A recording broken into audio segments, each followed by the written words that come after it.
ആശാവർക്കർമാരെ കണ്ടത് ആത്മാർത്ഥതയുടെയെന്ന് കേന്ദ്രമന്ത്രി സുരേഷ് ഗോപി. ആത്മാർത്ഥത അവസാനം വരെ ഉണ്ടാകും. ആശാവർക്കർമാരുടെ സമരത്തിൽ കരകയറ്റം ഉണ്ടാകട്ടെ.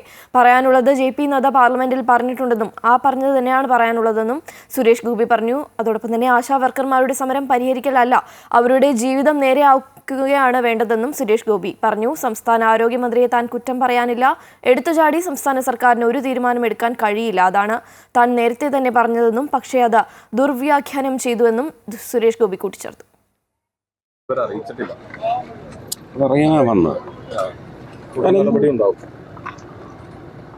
അതുപോലെ നമ്മുടെ ഈ തിരുവനന്തപുരം സമരത്തിലൊന്നും തീരുമാനമായിട്ടില്ല. ഇതുപോലെ ആരോഗ്യമന്ത്രി ഇങ്ങനെ ഡൽഹിക്ക് പോകുന്നു, തിരിച്ചു വരുന്നു.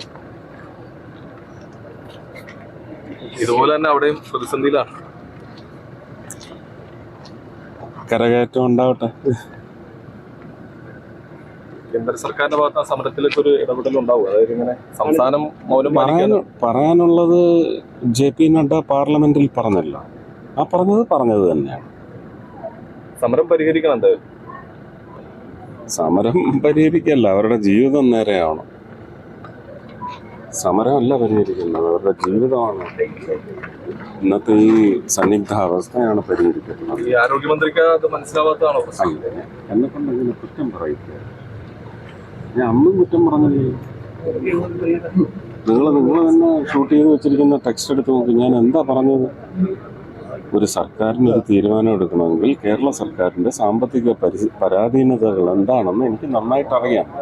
അവർക്ക് എടുത്തു ചാടി ഒരു തീരുമാനം എടുക്കാനൊക്കത്തില്ല. അവരെടുത്ത് പണം കായ്ക്കുന്ന മരമൊന്നും ഇല്ലയെന്നാണ് ഞാൻ പറഞ്ഞത്. അത് നിങ്ങൾ തന്നെ ചർച്ചയ്ക്ക് വേണ്ടി എങ്ങനെയൊക്കെ വെട്ടി വളച്ചൊടിച്ചത്, നുണയായിട്ടത് വ്യാഖ്യാനിക്കുന്ന തരത്തിൽ വെട്ടി എടുത്തില്ലേ? കഷ്ടമല്ലേ? ഞാൻ പറയുന്ന വിഷയത്തിൻ്റെ ഒരു സീരിയസ്നെസ് പോകത്തില്ലേ?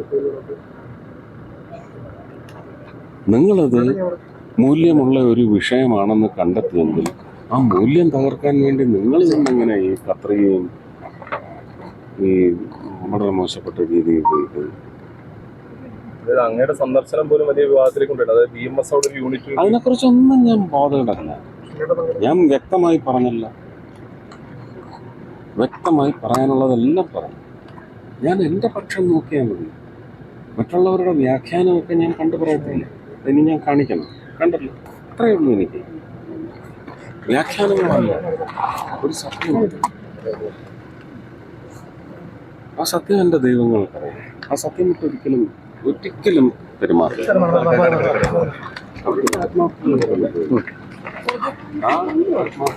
അവസാനം വരെയുണ്ട്.